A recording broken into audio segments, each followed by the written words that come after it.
Olá, tudo bem? Eu espero que sim. Meu nome é Jederson Freitas e hoje, 5 de junho, eu selecionei os seguintes destaques para o Notícias do Mundo de Segurança da Informação. A NPD divulga lista de processos de fiscalização em andamento. Com tanto avanço na segurança, por que cyberataques continuam acontecendo? E setor de governo é o segundo que mais sofre ataques no Brasil. E eu começo com essa notícia divulgada pelo portal CISO Advisor. A NPD divulga a lista de processos de fiscalização em andamento. A Coordenação Geral de Fiscalização da NPD divulgou no dia 31 de maio a lista contendo os 16 processos e as 27 instituições que estão sob investigação quanto à adequação à Lei Geral de Proteção de Dados.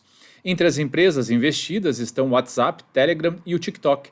Esses dois últimos estão sob escrutínio para análise sobre como tratam os dados de cidadãos brasileiros, sendo que o TikTok também deverá ter analisada a forma como trata os dados de crianças e adolescentes. Já a investigação envolvendo o WhatsApp está relacionada com as mudanças dos termos de uso do aplicativo. De acordo com o coordenador geral de fiscalização, Fabrício Lopes, a divulgação da lista dos processos de fiscalização é o cumprimento de um compromisso que a NPD já havia assumido para este primeiro semestre, com a finalidade de dar transparência à sociedade de suas atividades e comunicar que o trabalho da fiscalização já vem sendo feito desde a criação do órgão, antes mesmo da publicação do regulamento de fiscalização e do regulamento de dosimetria. O processo de fiscalização existe para verificar e analisar o cumprimento das obrigações trazidas pela LGPD. Por meio dele, a NPD age para fortalecer o cumprimento da lei e a proteção do direito fundamental à proteção de dados pessoais, garantida pela Constituição Federal. Ao longo do processo de fiscalização, a NPD pode propor medidas preventivas ao agente regulado para que se adeque às disposições da lei, pode realizar auditorias, solicitar informações específicas e detalhadas sobre o tratamento de dados pessoais, com um foco em garantir a conformidade do tratamento de dados pessoais e o respeito à proteção de dados pessoais. A fiscalização é o exercício de um dever da NPD, de averiguar o adequado cumprimento da Lei Geral de Proteção de Dados Pessoais. O processo administrativo sancionador serve para aplicar as sanções determinadas pela LGPD, normalmente quando já estão presentes indícios probatórios de infração. A condução dos processos sancionadores compete à Coordenação Geral de Fiscalização da NPD, com a finalidade de apurar infrações e aplicar sanções em caso de tratamento de dados realizado em descumprimento à legislação, mediante processo administrativo que assegure o contraditório à ampla defesa e o direito de recurso. As sanções, que poderão ser aplicadas pelo descumprimento da Lei Geral de Proteção de Dados, vão desde a advertência, com a indicação de prazo ao agente de tratamento adotar medidas de correção, bloqueio ou eliminação de dados, até a multa, que pode chegar ao valor máximo de 50 milhões de reais por infração.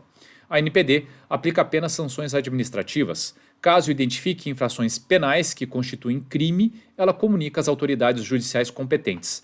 A matéria ainda traz, pessoal, a lista justamente das empresas ou dos órgãos que estão passando pelo processo de fiscalização ou que tem processo de fiscalização em andamento. Acho que esse não é o principal foco, né, pelo qual estou compartilhando a matéria.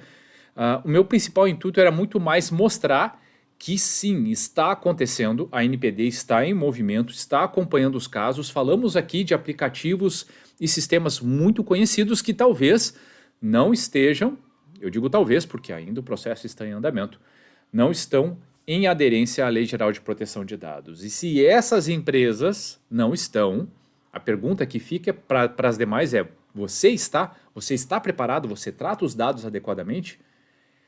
A Lei Geral de Proteção de Dados já existe há bastante tempo, já temos a NPD, né, como órgão fiscalizador. Então, enfim, é um avanço e espero sinceramente que todo mundo busque, pelo valor que esses dados têm, adequação à lei. E na segunda matéria, divulgado no portal canaltech.com.br, com tanto avanço na segurança, por que cyberataques continuam acontecendo? O avanço da tecnologia acontece todos os dias e quem acompanha o noticiário de tecnologia sabe muito bem disso. Para quem está de olho no tema de segurança, porém, também fica claro que a velocidade de inovação é até a mais alta no campo do cybercrime, no qual novas alternativas de golpes, malwares altamente sofisticados e alternativas ofensivas surgem a todo momento. É uma corrida de gato e rato que parece não ter fim ao horizonte. Para especialistas do setor, é uma batalha constante, com muitos inimigos a serem enfrentados e aspectos a serem levados em conta, desde o funcionário curioso que clica em um link que não deveria, até a complexidade de centenas de dispositivos conectados à rede sem a devida visibilidade e monitoramento.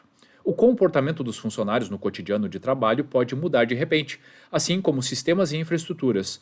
A velocidade dos negócios é lei, assim como a exploração cada vez mais rápida das vulnerabilidades de segurança por cybercriminosos.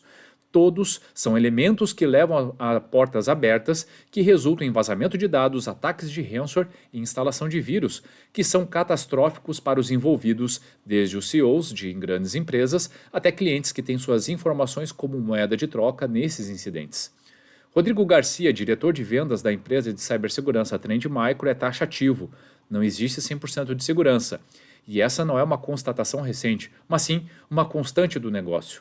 No palco do evento World Tour Risk Tour Resilience, realizado na última semana em Curitiba, o executivo brincou que há sempre uma data marcada para o aumento na superfície de ataques, toda segunda terça-feira do mês.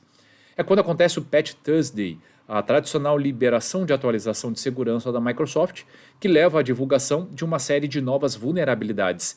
Inicia-se então uma corrida entre os cybercriminosos que tentam aproveitar as brechas enquanto estão disponíveis e as empresas que devem atualizar seus sistemas rapidamente.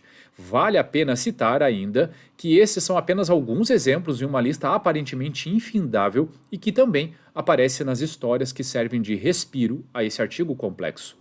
Da mesma forma que os investimentos em segurança se tornam prioritários e crescem a cada ano, os criminosos também seguem evoluindo para burlar tecnologias de proteção inéditas. Os e-mails de phishing se tornam mais convincentes e os golpes mais furtivos e as armas de hoje, enquanto você lê esse texto, podem deixar de serem totalmente efetivas daqui a apenas dias.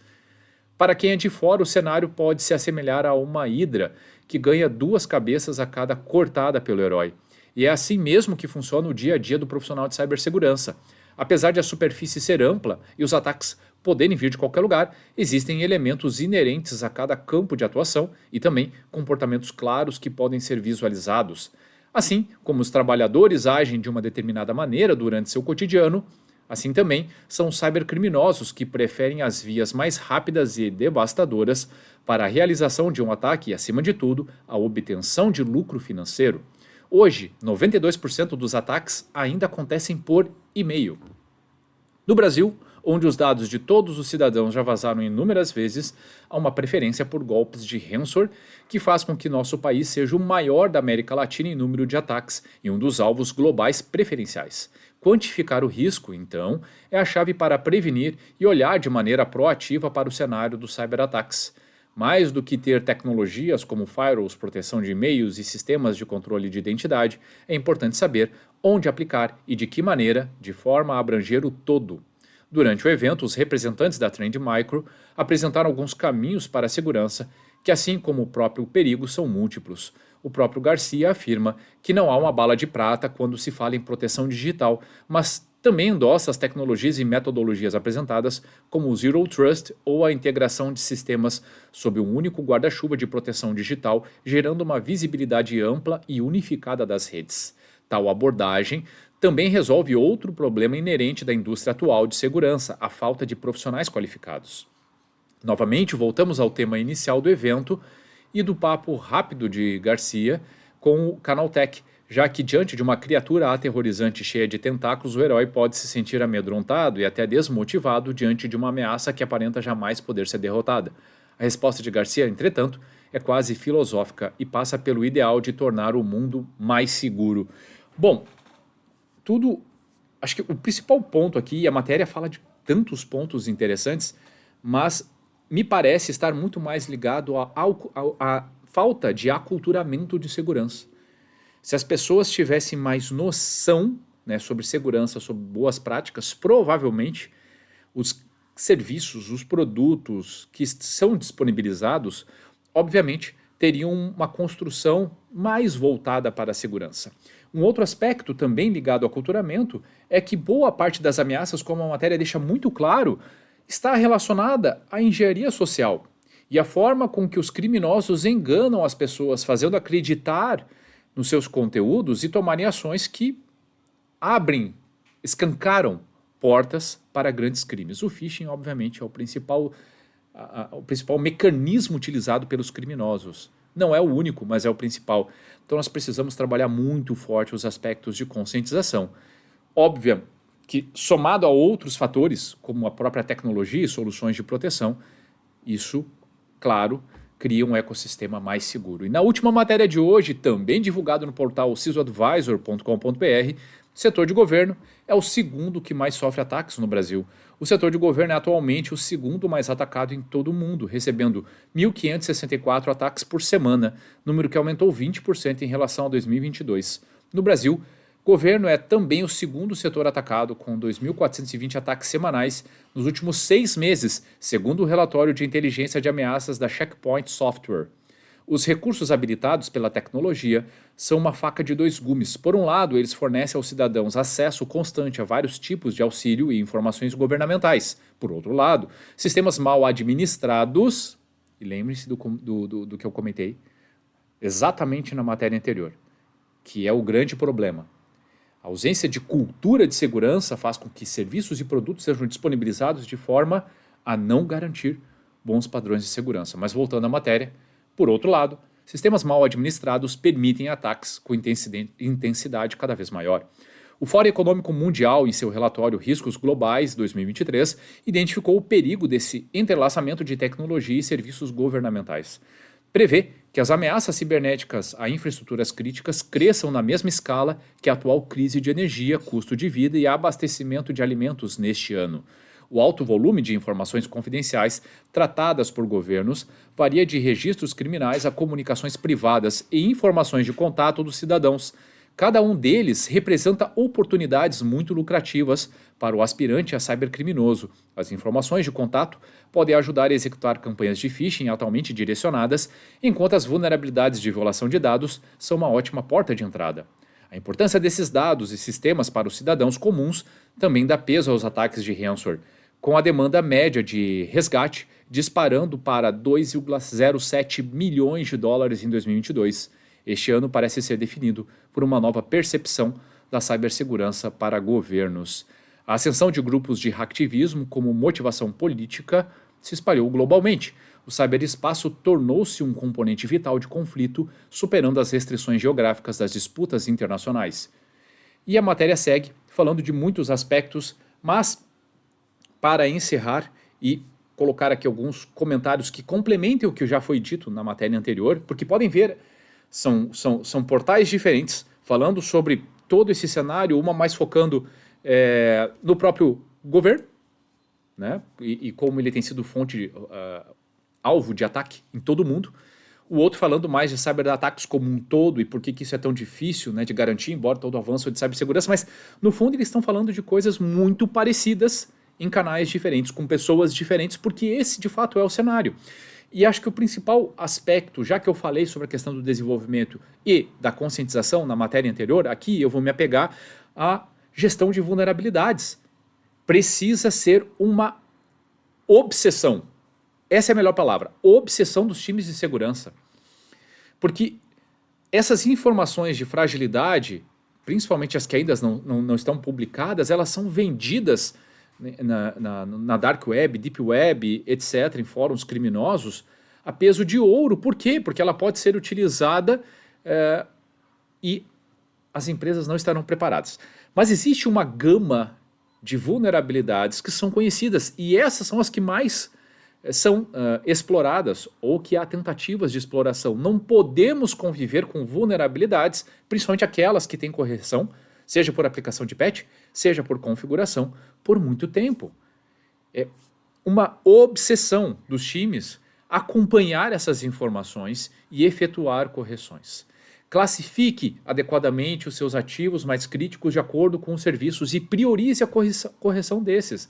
Ah, mas a minha janela é muito lenta. O que você pode fazer para mudar essa janela?